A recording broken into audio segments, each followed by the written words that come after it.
वो नाम जो इतिहास में अमर हो चुका है। जब हम उनकी कृतियों को पढ़ते हैं तो ऐसा लगता है कि उनकी कहानियों का, उनके उपन्यासों का जो किरदार है या जो सारे किरदार हैं वो हमारे सामने खेल कूद रहे हैं, बतिया रहे हैं, और वही उन्हीं किरदारों को हमारे सामने मुंशी प्रेमचंद जी ने जीवंत कर दिया है। तो आज हम मुंशी प्रेमचंद जी की एक ऐसी ही कृति निर्मला के बारे में आपको बताने वाले हैं। निर्मला एक लड़की की कहानी है, निर्मला की कहानी है। हम बात करें निर्मला, जो उदय भानुलाल जी की दो बेटियों में से एक बेटी होती है। उदय भानुलाल जी के 4 संतानें होती हैं, जिसमें से 2 बेटे और 2 बेटियां होती हैं। निर्मला सबसे बड़ी होती है, उसके बाद कृष्णा होती है। लड़कों का ज़्यादा जिक्र कहानी में आता नहीं है।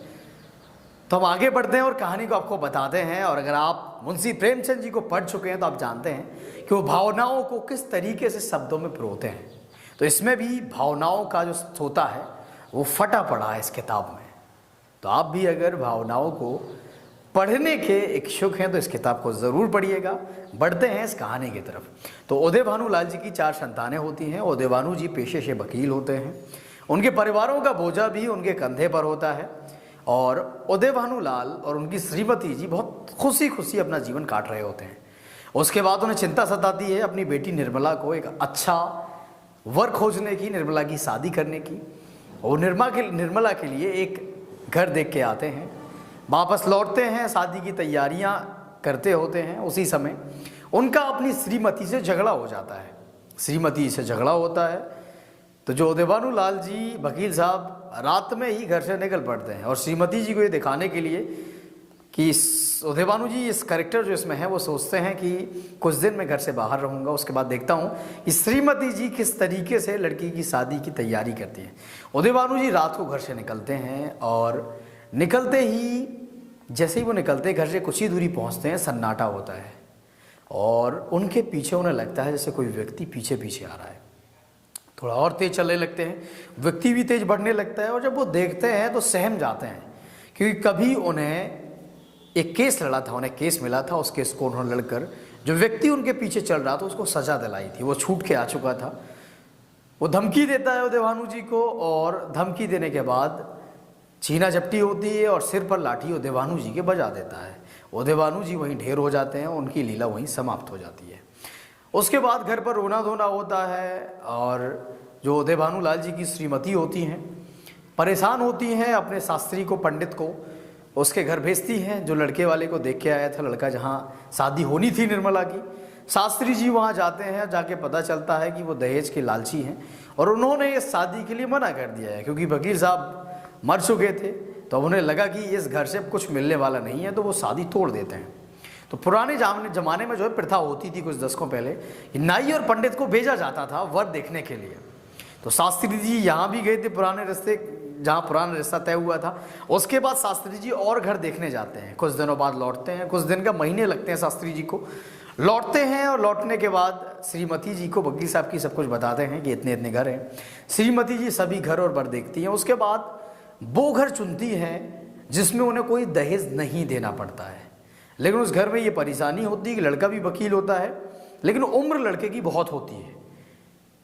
जो वकील होता है उसका नाम मुंशी तोताराम होता है, अमीर खानदान से होता है, लेकिन उसकी 3 संतानें होती है और उसमें जो सबसे बड़ी संतान होती है मनसाराम, जिसका नाम होता है लड़के का, वो निर्मला की बराबरी का होता है, उसकी उम्र निर्मला के बराबर होती है। लेकिन चूंकि वकील साहब की श्रीमती, जिनके पति मर चुके थे पहले वकील साहब उदय भानुलाल जी, उनकी श्रीमती जी को लगता है कि अच्छा है, दहेज वहेज नहीं देना पड़ेगा, तो वो निर्मला को उसी घर में ब्याह देती है। निर्मला का ब्याह होता है, जैसे तैसे रो कट के ज़िंदगी कटती है। उसके बाद अचानक उनकी गाड़ी लड़खड़ाने लगती है और वकील साहब सखी किस्म के होते हैं, मुंशी तोताराम, और इसी शक की वजह से उनका जो बड़ा बेटा होता है मनसाराम, उसकी तबीयत बिगड़ती है। पहले तो वो घर छोड़ता है, हॉस्टल में जाता है, उसके बाद उसकी तबीयत बिगड़ती है और वो परमात्मा को प्यारा हो जाता है। उसके बाद एक और लड़का होता है जिसका नाम जियाराम होता है। उस पर भी चोरी के इल्ज़ाम लगते हैं, चूँकि वो चोरी करता है। जब कहानी पढ़ेंगे तो आपको पता चलेगा। और वो भी घर त्याग देता है, उसका पता नहीं चलता है, उसकी भी एक प्रकार से मृत्यु हो जाती है। जब कहानी को पढ़ के हमें यही लगता है कि ये किरदार भी, जो दूसरा लड़का है मुंशी तोताराम जी का जियाराम, वो भी हाथ से गया है, वो भी मर गया है।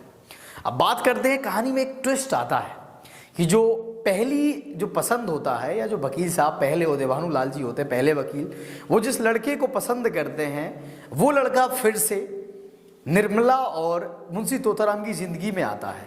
क्योंकि मुंशी तोताराम का वो साथी होता है, मित्र होता है डॉक्टर साहब, जिससे पहले निर्मला की शादी हो रही थी। लेकिन निर्मला को पता नहीं चलता है कि ये वही डॉक्टर साहब हैं। उनकी पत्नी से निर्मला के अच्छे संबंध होते हैं, सुधा से। और आखिर में होता ये है कि निर्मला की वजह से ही, और निर्मला और सुधा चूँकि ताने देती है अपने पति को, कोसती है, इसकी वजह से वो डॉक्टर साहब भी जहर खा लेते हैं, वो मर जाते हैं। और छोटा बेटा जो होता है मुंशी तोताराम का, वो भी घर से भाग जाता है एक साधु के साथ, क्योंकि उसे घर में बहुत समस्या होती थी। तो यहाँ जो मुंशी तोताराम थे उनका भी घर तबाह हो जाता है। और जब मुंशी तोताराम अपने छोटे बेटे को ढूंढने निकलते हैं तो मुंशी तोताराम भी फिर गायब हो जाते हैं, उनका पता नहीं चलता है। मुंशी तोताराम आएंगे, लौट के आते हैं, लेकिन कहानी पढ़ेंगे तो आपको मज़ा आएगा, और हम भी बताते हैं कब आते हैं। तो छोटा बेटा जो सियाराम होता है वो भी चला जाता है। मुंशी तोताराम अपना बोरिया बिस्तर बांध के उसको ढूंढने निकलते हैं, महीनों नहीं लौटते हैं।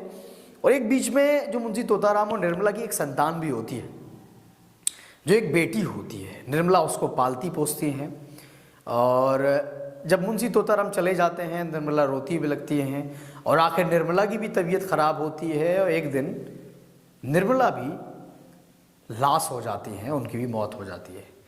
और आखिर में आप देखेंगे कि जब निर्मला की चिता को लोग सोचते हैं कौन आग लगाएगा, तो दूर से एक बुजुर्ग आता दिखाई देता है, जो झुका हुआ है, जिसकी कमर झुकी है, और वो मुंशी तोताराम होते हैं। तो ये कहानी है, और पढ़ के आपको मज़ा आ जाएगा। तो मुंशी प्रेमचंद, जिन्हें हम सलाम करते हैं, और हो सकता है आपको कोई और पसंद हो, लेकिन हमें जो लेख हैं वो प्रेमचंद जी की, मतलब गद्यांश है वो प्रेमचंद जी का, और जो कविताएं हैं वो गुलजार साहब की बहुत पसंद है। तो आपको जब भी मौका मिले गुलजार साहब को भी पढ़िएगा और मुंशी प्रेमचंद जी को भी पढ़िएगा।